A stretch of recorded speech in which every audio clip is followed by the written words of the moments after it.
क्या हो जब आप सुबह उठें और आपको ये जानकारी मिले कि कुछ सोशल मीडिया पर सरकार का शिकंजा कसने जा रहा है। अब आप ये मत सोचिएगा कि मैं बात टिकटॉक की कर रही हूँ, क्योंकि टिकटॉक तो बैन हो चुका है, वो भी पिछले साल, और यही कुछ समय भी चल रहा था। कोरोना का पीरियड, लॉकडाउन का पीरियड चल रहा था जब सरकार ने ये फैसला लिया था और बड़ी संख्या में यूजर्स को धक्का लगा था और लॉस भी हुआ था। लेकिन समय वही चल रहा है, साल बदला है, लेकिन सरकार ने फिर से मन बना लिया है कुछ सोशल मीडिया पर शिकंजा कसने का, और बहुत ही जल्द हो सकता है कि उन पर बैन भी लगाया जा सके। और कौन कौन से वो सोशल प्लेटफॉर्म है वो भी मैं आपको बता देती हूँ। पहला नंबर इंस्टाग्राम, दूसरा नंबर फेसबुक और तीसरा नंबर है ट्विटर का। और ये तीनों ही प्लेटफॉर्म ऐसे हैं जहां पर बड़ी संख्या में यूजर्स हैं। उनका बिजनेस अकाउंट भी चल रहा है, पर्सनल अकाउंट भी लोगों का चल रहा है और काफी मुनाफा लोग कमा भी रहे हैं इन सोशल मीडिया प्लेटफॉर्म्स के जरिए। लेकिन ऐसा क्या हुआ जो एक बार फिर से केंद्र सरकार को ये फैसला लेना पड़ रहा है कि इन सोशल मीडिया या फिर प्लेटफॉर्म पर शिकंजा कसा जाना चाहिए और इन पर बैन लगना चाहिए, क्योंकि वो समय सीमा खत्म हो चुकी है जो कि केंद्र सरकार की तरफ से इन सोशल प्लेटफॉर्म को दिए गए थे कुछ नियमों का पालन करने के लिए। लेकिन समय निकल चुका है और इन प्लेटफॉर्म्स ने उन नियमों का पालन अभी तक नहीं किया है, और यही कारण है कि इन तीनों ही प्लेटफॉर्म पर, एक बार फिर से मैं बता देती हूँ, इंस्टाग्राम, फेसबुक एंड ट्विटर, ये तीनों ही सोशल मीडिया प्लेटफॉर्म्स जिस पर बैन लग सकता है जल्द ही। केंद्र सरकार इस पर बड़ा फैसला ले सकती है। अब आप बारीकी से समझिए कि आखिर इसकी नौबत ही क्यों आई है। दरअसल मैं आपको बता दूं कि इन कंपनियों को सरकार की ओर से 3 महीने का समय दिया गया था, जिसकी अवधि जो है 26 मई को पूरी होने वाली है। और जो जानकारी है उसके मुताबिक अभी तक इन सोशल मीडिया कंपनियों ने सरकार के नियमों का पालन नहीं किया है, जिनका कहा गया था नियमों का पालन करने के लिए। और इसी की वजह से अब कयास लगाया जा रहा है कि अगले 2 दिनों में इनकी सेवाएं बंद हो सकती हैं। केंद्र सरकार ने 25 फरवरी 2021 को भारत इलेक्ट्रॉनिक्स एवं आईटी मंत्रालय की तरफ से डिजिटल कंटेंट को रेगुलेट करने के लिए 3 महीने के भीतर कंप्लायंस अधिकारी, नोडल अधिकारी और नियुक्त करने के लिए कहा था। और इन सभी का कार्यक्षेत्र भारत में होना चाहिए, क्योंकि ये जो सोशल मीडिया प्लेटफॉर्म है जिन पर शिकंजा कसा जा सकता है, ये बाहर के प्लेटफॉर्म है, बाहर की कंपनीज हैं। और इसमें सरकार का ये कहना है कि इसमें यहाँ पर अगर आप बिजनेस चला रहे हैं तो यहाँ के लोगों की भी इसमें इन्वॉल्वमेंट होनी चाहिए, यहाँ के अधिकारी होने चाहिए जो कि ये देख सके कि आखिर किस तरीके का कंटेंट जा रहा है।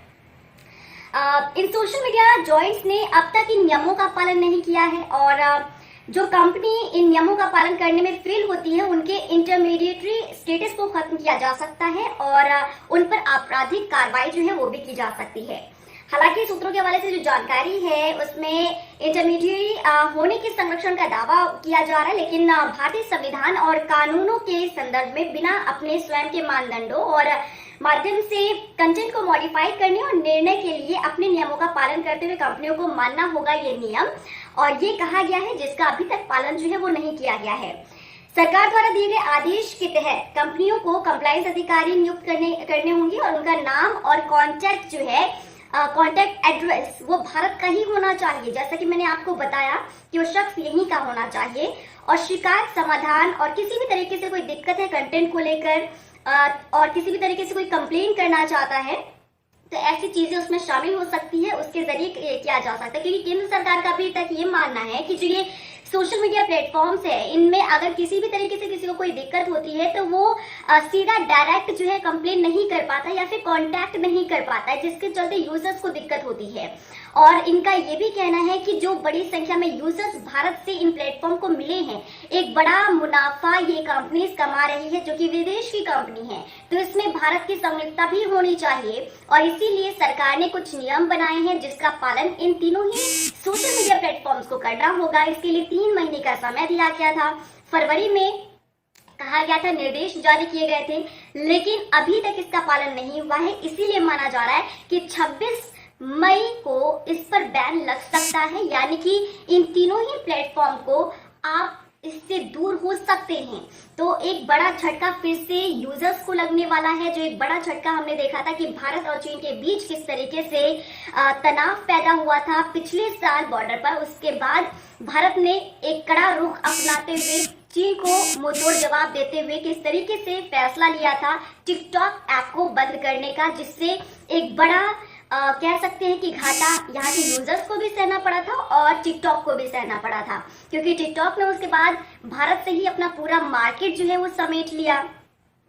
लेकिन अब जब ये प्लेटफॉर्म्स जो कि ट्विटर, इंस्टाग्राम, फेसबुक, इस पर बड़ी संख्या में लोग काम कर रहे हैं, कंपनीज काम कर रही है, बिजनेस लोगों के चल रहे हैं, अगर इस पर बैन लगता है तो सोचिए कितना बड़ा नुकसान लोगों को हो सकता है। क्योंकि आज अगर लोग घर में बैठकर लोगों के पास अगर काम नहीं है तो सोशल मीडिया के जरिए ही वो कुछ कमा पा रहे हैं और अपने घर का जो खर्चा है वो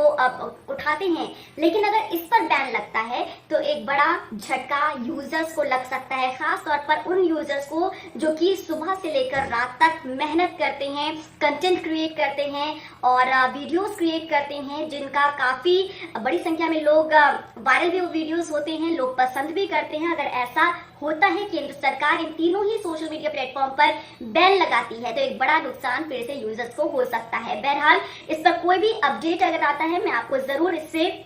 अपडेट करवाऊंगी, आप तक जरूर इससे रिलेटेड खबर पहुंचाऊंगी। फिलहाल इस पूरे मामले को लेकर आपका क्या कुछ कहना है, आप कमेंट बॉक्स में जाकर मेंशन जरूर कीजिएगा। सरकार का ये फैसला किस तरीके का आपको लग रहा है और अगर बैन लगता है तो कितना ये जरूरी है और बैन अगर लग रहा है तो क्यों नहीं लगना चाहिए। आप इन तमाम पहलुओं पर भी सोच विचार कर कॉमेंट बॉक्स में जाकर अपना कॉमेंट दे सकते हैं, रिएक्शन दे सकते हैं और इसका कोई भी अपडेट होगा तो मैं आप तक जरूर पहुंचाऊंगी। और अगला वीडियो आप किस पर देखना चाहते हैं वो भी मुझे इनबॉक्स कर दीजिएगा कमेंट बॉक्स में जाकर और फिर उसके बाद